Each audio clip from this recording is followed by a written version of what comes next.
हम उसी वक्त ईमान की हिफाजत कर सकेंगे जब हमें ईमान पता होगा। ईमान कहते किसे हैं, लेकिन एक सच्ची बात, आप बुरा नहीं माने तो ये कही जा सकती है, आज मेरी कौम को पता ही नहीं है कि ईमान किसे कहते हैं। हमें ईमान भी नहीं पता। जिस कौम को ईमान नहीं पता वो कौम अपने ईमान की हिफाजत कैसे करेगी। कितना बड़ा अलमिया है कि अल्लाह के बारे में क्या अकीदा रखना चाहिए, हमारी नई नस्ल को नहीं पता है। रसूलुल्लाह के बारे में अकायद क्या होना चाहिए, हमारी नई नस्ल को नहीं पता है। आखिरत के बारे में क्या अकीदा होना चाहिए, हमारी नस्ल को नहीं पता है। अगर ईमानियात के बाब में ईमान किसे कहते हैं अगर दो जुमलों में बयान किया जाए तो मैं इतना कह सकता हूं, अल्लाह के रसूल सल्लल्लाहु अलैहि वसल्लम अल्लाह की तरफ से जो कुछ लेकर के आए उसको दिल से मानना और जबान से उसका ऐलान करना, इसका नाम ईमान है। दिल से मानना और जबान से ऐलान करना, इकरार करना, इसका नाम ईमान है। हुजूर जो कुछ लेकर के आए, अपनी अक्ल का घोड़ा नहीं दौड़ाना, हुजूर जो कुछ लेकर आए हमें मानना है। और याद रखना, ईमान की ताकत क्या है, ईमान की कुव्वत क्या है। बड़ी बड़ी ताकतें, हथियार की ताकतें जिसके सामने सजदा रेज है उसे ईमान कहते हैं। ईमान कितना पावरफुल है, ईमान कितना अजीम है, ये ईमान ही है। जब ईमान किसी कौम को नसीब हो जाता है तो अरब के बोरिया नशीन कैसर व किसरा के ताजदार बन जाते हैं। ईमान जब नसीब हो जाता है, ईमान जब किसी को नसीब हो जाता है तो अल्लाह अकबर, वो लोग जो नमक और काफुर में फर्क नहीं कर पाते थे वो आसमान हिदायत के तारे बन जाते हैं। ईमान जब किसी कौम को नसीब हो जाता है तो बहरे जुल्मात में वो घोड़े दौड़ाते हैं तो घोड़ों की टापे भी अल्लाह अकबर पानी से भीगती नजर नहीं आती।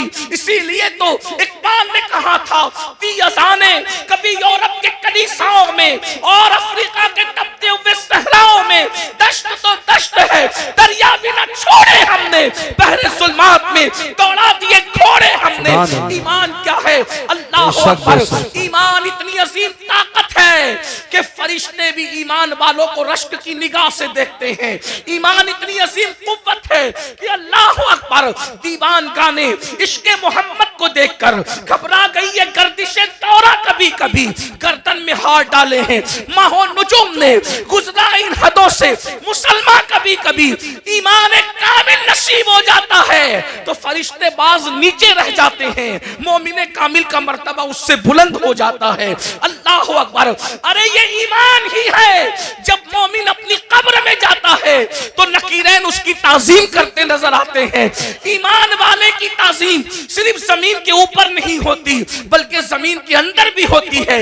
नकीरैन जिसकी ताजीम करे उसको मोमिने कामिल कहते हैं, मेरे इमाम कहते हैं। नकीरैन करते हैं ताजीम मेरी, नकीरैन करते हैं ताजीम मेरी, फिदा हो के तुझ पे ये इज्जत मिली है। याद रखना, ईमान वो कुव्वत है, ईमान वालों से कभी कोई जीत नहीं सका, ईमान वाले कभी हारे नहीं। कुरान कहता है वो अंतुमुल आलौना इन कुंतुम मोमिनीन, तुम्ही सरबुलंद हो, तुम्ही कामयाब हो अगर तुम मोमिन हो। ईमान को समझा क्या है, ईमान की शान को समझा क्या है। इसीलिए इंसान अपने हुस्न से नावाकिफ है, इंसान अपने हुस्न से नावाकिफ है। दूसरे आपके हुस्न को देखकर अंदाजा लगा रहे हैं कि आप कितने हसीन हैं। हज़रत बेदम शबारसी ने कहा था, अपनी हस्ती का गर हुस्न नुमाया हो जाए, आदमी अपने अनवार पे शैदा हो जाए। हमारा ईमान का जो हुस्न है दूसरे समझ रहे, मुनकिरीन इस्लाम समझ रहे कि ईमान की ताकत क्या है। इसीलिए वो हमसे हमारी रोजी नहीं छीनना चाहते। मुनकिरीन इस्लाम हमसे हमारे घर नहीं छीनना चाहते। मुनकिरीन इस्लाम हमारी नस्लों से एजुकेशन की डिग्रियां नहीं छीनना चाहते। मुनकिरीन इस्लाम अगर हमसे कुछ छीनना चाहते हैं, हमारा ईमान छीनना चाहते हैं, हमारा अकीदा छीनना चाहते हैं। ईमान कितनी कीमती शय है आपको बताऊं। 1000 मुनकिरीन इस्लाम आए थे और 313 ईमान वाले आए थे। 1000 मुनकिरीन इस्लाम ताकत लेकर आए, कुव्वत लेकर आए, तलवार लेकर आए, पेट भरे हुए आए, नाचने वालियों को साथ लेकर आए, गाने वालियों को साथ लेकर आए और अपने मनसब, मर्तबे और मकाम को साथ लेकर आए। वो कोई छोटे मोटे लोग नहीं थे जो मुनकरीन इस्लाम थे, मक्के की तरफ से आए थे। लेकिन 313 ईमान वालों ने क्या किया पता है? 313 ईमान वालों ने उन 1000 लोगों को धूल चटा दिया। और आपको क्या पता ईमान की ताकत क्या है? जिस वक्त अल्लाह ने हजरत इंसान को बनाया तो उस वक्त तो हजरत फरिश्तों ने कहा कि ये जमीन पे जाके खून रेजी करेंगे। पता चला खून बहाना फरिश्तों को पसंद नहीं। उनकी आदत क्या है? सिर्फ तस्बीह और तहलील करना, सिर्फ तस्बीह करना, तहलील करना। उनको मारना पीटना पसंद नहीं है। लेकिन मोमिन की शान क्या है? जब मोमिन बद्र में आता है तो फरिश्तों को हुक्म होता है कि मकाम तस्बीह और मुसल्ला छोड़ो और जिस जंग से तुम्हें नफरत थी, मोमिनों की इत्तिबा में जाकर तुम भी जंग करना शुरू करो।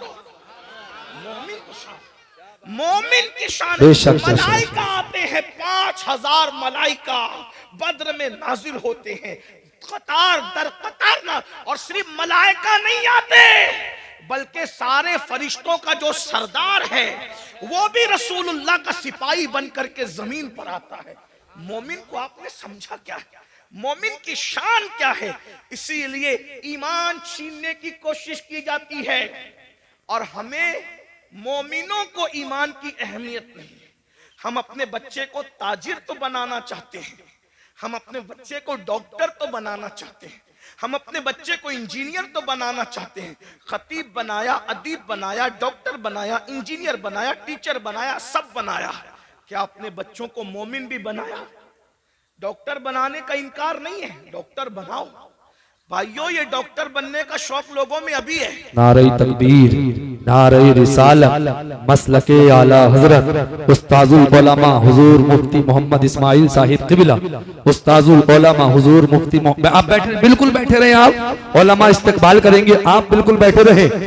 माशाल्लाह बहुत अच्छा मजमा है। नारे तकबीर, नारे रिसालत, मसलके आला हजरत। इतनी तबीयत अलील है हजरत की, इस उम्र में भी देखिए माशाल्लाह हजरत तशरीफ ला चुके हैं। उस्ताजुल उलमा ज़ीनत मसनद इफ्ता हजरतुल अल्लाम हजरत अल्लामा हुजूर मुफ्ती मोहम्मद इस्माइल साहिब क़िबला तशरीफ ला चुके हैं। हजरत को आगे ले लें ताकि सारे लोग हजरत के नूरानी चेहरे की ज़ियारत करें। नारा लगाए मोहब्बत से, उम्र देखे हजरत की, सब जानते हैं, पूरा इलाका जानता है। नारे तकबीर, पीछे वाले भी जरा आवाज बुलंद आवाज से नारा लगाए। नारे तकबीर, नारे रिसालत, मसलके आला हजरत हुजूर मुफ्ती इस्माइल साहिब क़िबला, हुजूर सय्यद अमीनुल कादरी साहिब क़िबला, उलमाए अहले सुन्नत। सुभान अल्लाह। माशाअल्लाह।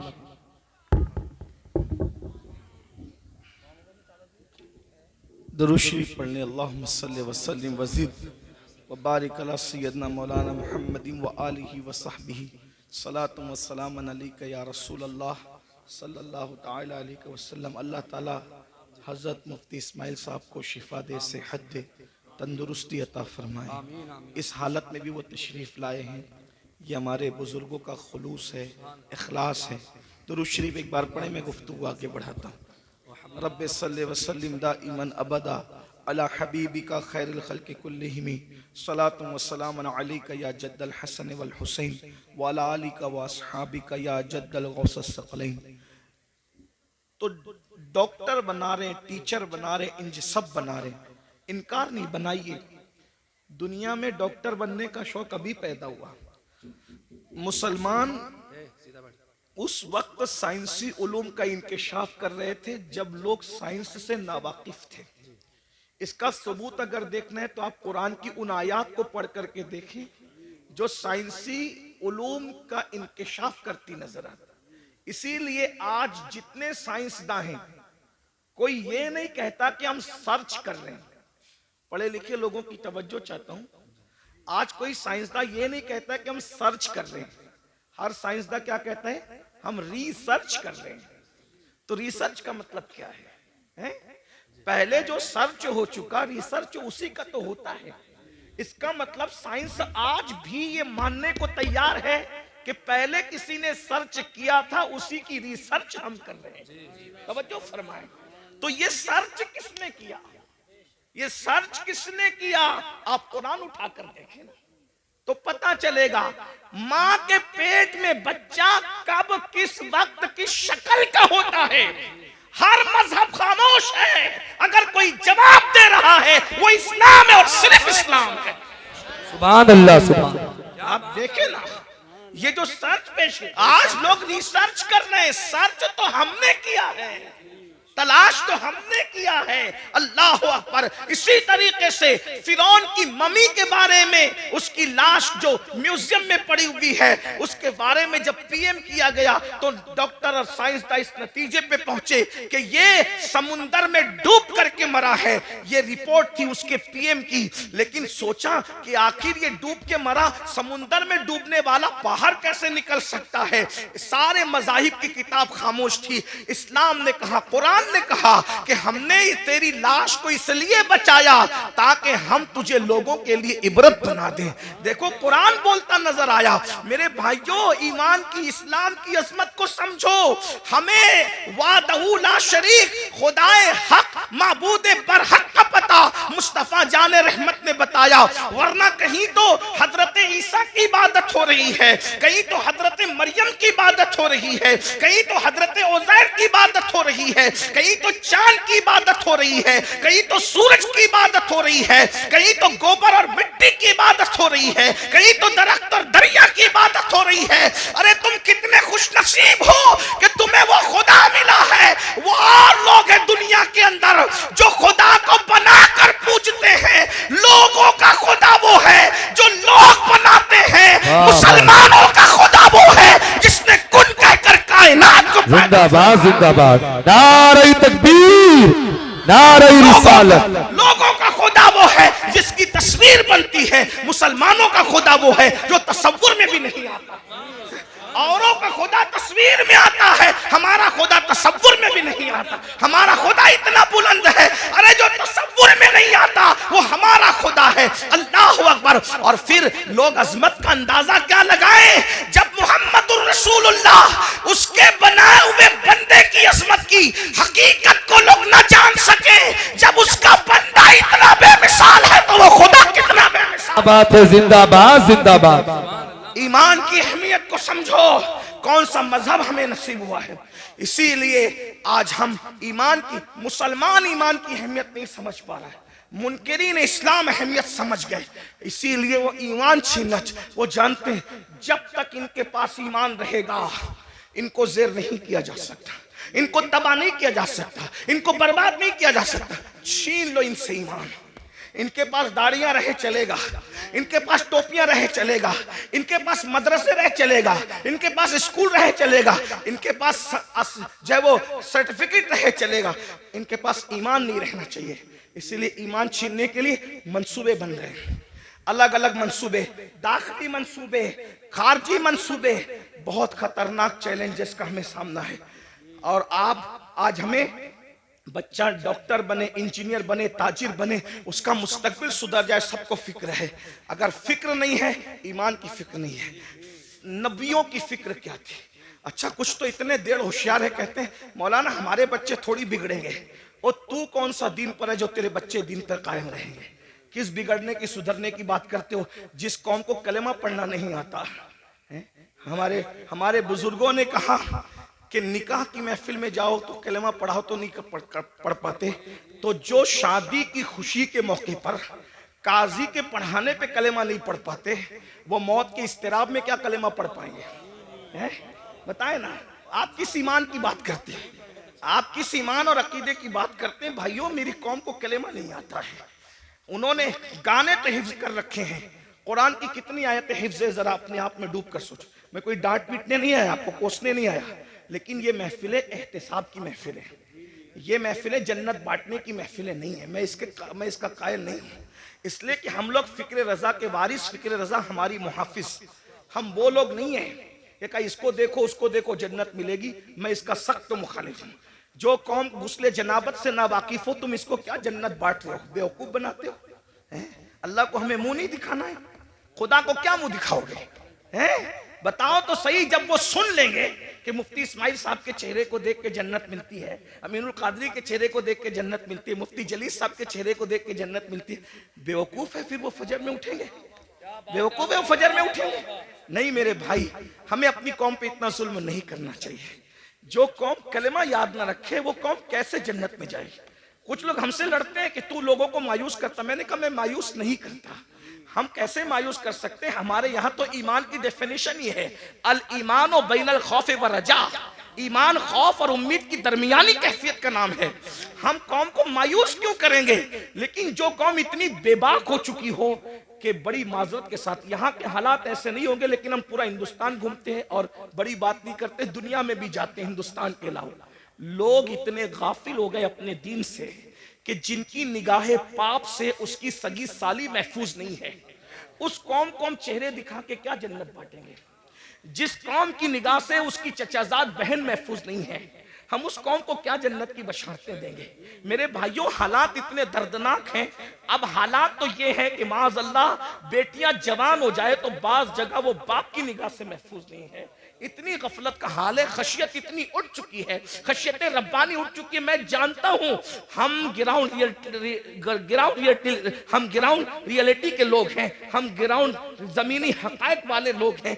हम लोग जानते हैं हालात के तकाजे को। लोग हमारे पास आकर के बातें करते हैं। बाज बच्चियां तलाक पा करके घर आई है तो बाप ने पाप की नजर डाली है। बाज जो है वो बहुएं जवान सुसर की निगाह से महफूज न रह सकी है। ये हकायक है, जमीनी हकायक ये है। मेरे भाइयों, जिस कौम के अंदर से खौफे खुदा इतना उठ जाए, कहां वो तकवा था, कहां वो तकवा, कहां वो तकवा कि सैयदना उमर इब्ने खत्ताब जैसी हस्ती जिन्होंने रसूलुल्लाह की ज़ियारत की है। और खौफ का आलम यह है कि चेहरे पर आंसुओं के निशान है। अल्लामा इब्नुल जौजी अपनी किताब में लिखते हैं कि एक मर्तबा फारूक आजम अपने घर के दरवाजे पर बैठे, फारूक आजम घर के दरवाजे पे बैठे हैं और चेहरा गली की तरफ किया हुआ है। जरा गौर से सुनना, चेहरा गली की तरफ किया हुआ है और दरवाजे पे बैठे हैं। एक सहाबी आते हैं, चले जाते हैं सलाम करके, कुछ देर के बाद आते हैं तो फारूक आजम उसी तरह दरवाजे पे बैठे हुए हैं। वो लोग भी क्या लोग थे, ये नहीं देखा कि फारूक आजम है, ये नहीं देखा उमर इब्ने खत्ताब है, ये नहीं देखा कि रसूलुल्लाह के सहाबी हैं। जब देखा कि दरवाजे की तरफ रुक करके बैठे हैं, वहां किसी की रियायत नहीं थी, क्योंकि वो लोग सबसे पहले शरीयत के मुरीद थे, बाद में किसी के मुरीद थे। वो लोग सबसे पहले शरीयत के मोतकिद थे, बाद में किसी और के मोतकिद थे। फारूक आजम को दरवाजे पे बैठा देखकर एक आम सहाबी टोकते हैं, उमर अब तुम भी दरवाजे पे बैठोगे रास्ते की तरफ मुंह करके? आप दरवाजे पर क्यों बैठे रास्ते की तरफ मुंह करके? हम तो किसी को रोक भी नहीं सकते, टोक भी नहीं सकते, इसलिए कि हमें माज़अल्लाह सुम्मा माज़अल्लाह, अल्लाह की रजा से ज्यादा किसी और की रजा प्यारी हो गई है कि उस कौम की तबाही से उस कौम को अब कोई नहीं बचा सकता। जो खालिक को तो नाराज कर सकती है मगर मखलूक को नाराज नहीं कर सकती। मेरे भाई, हाँ, अगर किसी गरीब के हाथ में सोने की अंगूठी हम देखते हैं, उसको उतरवा लेते हैं। क्या किसी काउंसलर के हाथ से भी हम अंगूठी उतरवाने की हिम्मत रखते हैं? क्या किसी मालदार के हाथ से भी हम कड़ा उतरवाने की हिम्मत रखते हैं? सारा कानून तो हमने मुंह देख करके बनाया है। बहुत माजरत के साथ, इस्लाम सिर्फ इस्लाम है, इस्लाम सिर्फ इस्लाम है, इस्लाम हकीकत है। गरीब अमीर छोटा बड़ा सबके लिए शरीयत का कानून एक है। अल्लाह अकबर। जरा गौर तो कीजिए, फारूक आजम जैसी हस्ती को टोकने वाला टोकता है। आप दरवाजे पे बैठेंगे रोड की तरफ, रास्ते की तरफ मुंह करके। फारूक आजम ने कहा अल्लाह तेरा भला करे। नाराज नहीं हुए फारूक आजम। यहां टोकने पे लोग नाराज होते हैं, फारूक आजम नाराज नहीं हुए। अल्लाह तेरा भला करे, तूने मुझे टोका, लेकिन पूछ तो सही कि मैं दरवाजे पे क्यों बैठा हूं? दरवाजे पे बैठने की वजह क्या है? कहा क्या वजह है? कहा आज मेरी बेटी उम्मुल मोमिनीन हफ्सा मुझसे मिलने आई। पहले तो मैं अहले इल्म की तवज्जो चाहता हूं, जो बेटी होगी वो कभी मां नहीं हो सकती, और जो मां होगी वो कभी बेटी नहीं हो सकती। लेकिन रसूलुल्लाह के निकाह में जाने की वजह से हफ्सा की शान ये हो गई थी कि वो फारूक आजम की बेटी भी थी कि उनसे पैदा हुई थी, लेकिन फारूक आजम की मां भी थी क्योंकि रसूलुल्लाह के निकाह में थी। बेशक जहां मां और बेटी बेटी के दोनों रिश्ते एक साथ जुड़े हैं। लेकिन फारूक आजम का तकवा देखो। फारूक आजम कहते हैं आज मेरी बेटी हफ्सा मुझसे मुलाकात के लिए आई है और मेरी बीवी अपने मैके चली गई है, तो मैं अपनी जवान बेटी के साथ अपने कमरे में अकेला रहना पसंद नहीं करता, इसलिए मैं दरवाजे की तरफ रुक करके बैठ गया हूं अपनी बीवी के इंतजार में कि वो आए तो मैं अंदर जाऊं। वो लोग थे अल्लाह के खौफ और खशियत, जो बेटी के साथ, जो माँ भी हो, उम्मुल मोमिनीन भी हो, उसके साथ तन्हाई में बैठना गवारा नहीं करते, ये वो लोग थे। और आज क्या हो रहा है, क्या कर रहे हो? इस्लाम कहां नजर आता है मुझे बताओ। वो कौम ईमान को तहफ्फुज कैसे दे सकती है जिसके पास ईमान की कोई अहमियत ही नहीं। आओ नबी की फिक्र देखो। कुरान ने एक नबी की मौत का जिक्र किया। पहले तो ये सुन ले कि हम अहले सुन्नत के बारे में लोग बकवास करते हैं, कहते हैं ये लोग नबी की मौत नहीं मानते। मैंने कहा झूठ है, हम अल्लाह के सिवा सबकी मौत मानते हैं। हत्ता कि हमारा अकीदा है कि मौत को भी मौत आएगी, मौत को भी मौत। हमारा अकीदा, लोग हमारे अकीदे खुद से बयान करते हैं, कभी हमसे सुनने की कोशिश ही नहीं करते। कभी कहते हैं ये सुन्नी नबी को बशर नहीं मानते। हमने कहा जो नबी को बशर न माने हम उसको काफिर समझते हैं। नबी बशर होता है, लेकिन तुम्हारे मानने में हमारे मानने में फर्क ये है, नबी बशर जरूर होता है लेकिन वो हमारी तरह बशर नहीं होता। वो खैरुल बशर होता है, वो सैयदुल बशर होता है, वो रश्के बशर होता है, वो अफजलुल बशर होता है। हाँ, बल्कि लिबासे बशर में नबी को भेजकर कुदरत ने बशरियत को मिराज अता फरमा दी है। बेदम शबारसी ने कहा था अब आदमी कुछ और हमारी नजर में है, अब आदमी कुछ और हमारी नजर में है, जब से सुना है यार लिबासे बशर में है, जब से सुना है यार लिबासे बशर में है। तो नबी को मौत आती है और नबी को मौत आई। तवज्जो करना, मैं बहुत बेबाकी के साथ इसलिए बोल रहा हूं कि मेरी पुश्त पर कई मुफ्तियाने किराम बैठे हैं, कहीं पर उलमा के असातिज़ा यहां मौजूद हैं, आप भी गौर से सुनिए। नबी को मौत आई लेकिन नबी मर के मिट्टी में नहीं मिले। मौत आई मगर एक आन के लिए आई, जिसको अहले सुन्नत का इमाम यूं बयान करता है अंबिया को भी अजल आनी है मगर ऐसी के फकत आनी है, फिर वही मौत के बाद उनकी हयात मिस्ल साबिक वही जिस्मानी है, उसकी अज़वाज को जायज़ है निकाह, उसका तरका बटे जो फानी है। तू जिंदा है वल्लाह, तू जिंदा है वल्लाह, मेरी चश्मे आलम से छुप जाने बेशक सुभान अल्लाह सुभान अल्लाह। एक नबी की मौत का जिक्र हो रहा है। कुरान कहता है इज़ हदरा याकूब अल मौत, सूरतुल बकरा है। अल्लाह पाक इरशाद फरमाता है और याद करो, इज़ याद करो, हदरा याकूब अल मौत। हाय हाय, कुरान बयान कर रहा है नबी की मौत को। क्या कहा? हदरा याकूब अल मौत। हदरा या मौत हाजिर हुई, मौत हाजिर हुई कहां? याकूब अलैहिस्सलाम के पास।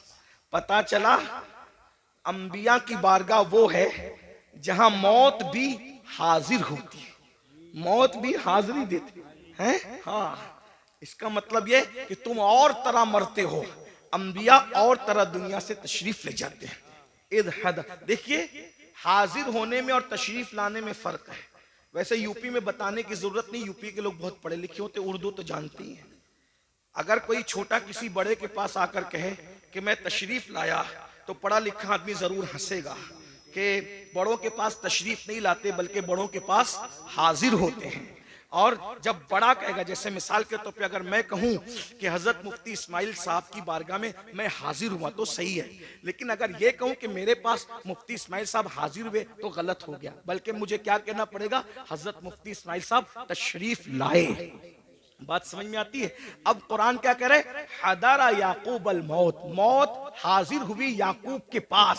तो पता चला याकूब बड़े हैं अलैहिस्सलाम, और मर्तबा मौत, यहाँ मौत से मुराद मौत का फरिश्ता है। जी जी सी बात है, हमारे नबियों से हमारे नबियों से रुसुल मलाइका का मर्तबा अफजल नहीं है ना। हमारे यहाँ पढ़ाया जाता है रुसुल मलाइका से अंबियाए किराम और रुसुलान निज़ाम जो इंसानों में है वो अफजल है।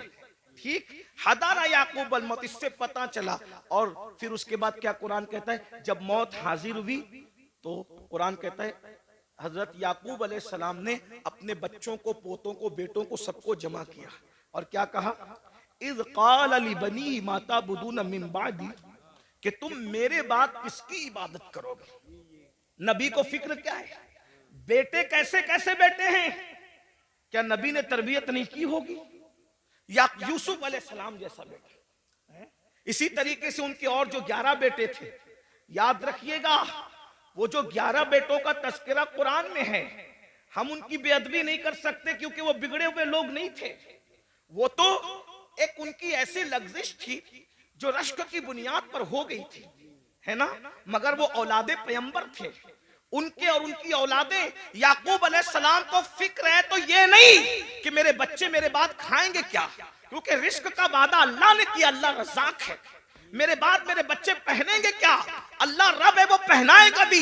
मेरे बाद मेरे बच्चों का क्या होगा, अरे वो सब कुछ इंतजाम कर देगा। नबी को फिक्र है दुनिया से जाते वक्त तो अपने बच्चों के ईमान की फिक्र है। पूछते माता बुदूना मिन बादी, मेरे बाद तुम किसकी इबादत करोगे। तो बेटों की भी तरबियत हुई थी, पोतों की भी तरबियत हुई थी। उन्होंने क्या कहा, क़ालू नअबुदु इलाहका। अब यहाँ तौहीद बयान हो रही है, तवज्जो करना, यहीं से ईमान, अब गुफ्तगू का आगाज होता है। ईमान असल क्या है, तौहीद असल क्या है। कालू नाबुदू, हम इबादत करेंगे इलाह का, जो तुम्हारा खुदा है।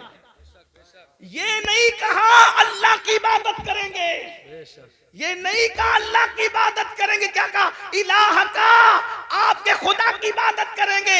वो इलाहा आबाई का, और आपके बाप दादाओं का जो खुदा है। और फिर तशरीह आ गई, इस्माइला इब्राहिमा व इस्माइला व इसहाक, जो इब्राहिम का खुदा है, जो इस्माइल का खुदा है, जो इसहाक का खुदा है। तौहीद बयान हो रही है, मगर निरी बयान नहीं हो रही है, बल्कि तौहीद अल्लाह वालों के जरिए से बयान हो रही है। पता चला वो तौहीद शैतानी तौहीद है, जिसमें कहा जाता है अल्लाह को मानेंगे और किसी को नहीं मानेंगे। कुरानी तौहीद ये है, इलाह का व इलाह बाई का, इब्राहिम व इस्माइल व इसहाक, यानी कि जो आपका खुदा है। पता चला अगर ये कहते कि खुदा की इबादत करेंगे तो बाद में लोग ढूंढते कौन सा खुदा, कौन सा खुदा, कौन सा खुदा। लेकिन कहा इलाह का, ऐ याकूब तुम जिसकी इबादत करते रहे, हम उसी खुदा की इबादत। नारे तकबीर, नारे रिसालत, मसलके आला हज़रत, जश्न दस्तार बंदी, सुभान अल्लाह माशाअल्लाह। अब यहाँ लोग हमसे कहते हैं तुम तो सिर्फ नबी नबी नबी नबी करते रहते हो, तुम अल्लाह का जिक्र नहीं करते।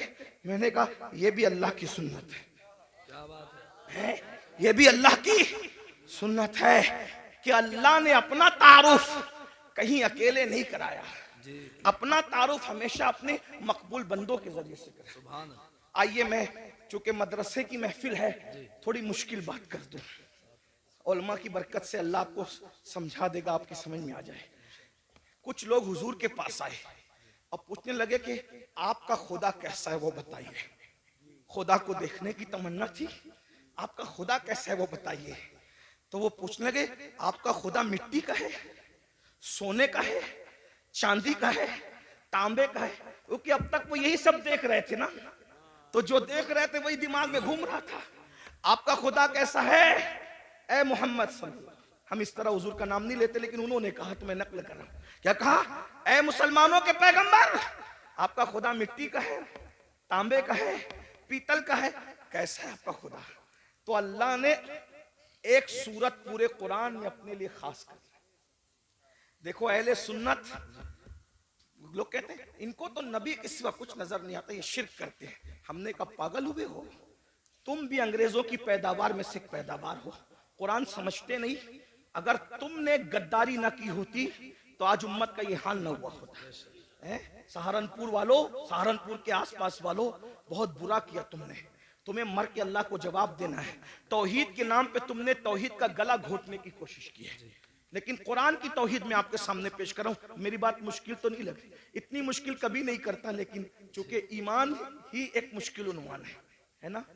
तो अल्लाह के नबी से पूछा गया, मैं भी हो सकता थोड़ा सबक सुना दूं आपको, आपके हमारे उलमा को, ताकि आपको समझ में आए कि ईमान क्या है, अल्लाह क्या है, अल्लाह क्या, ये तो समझ में आए। तो अल्लाह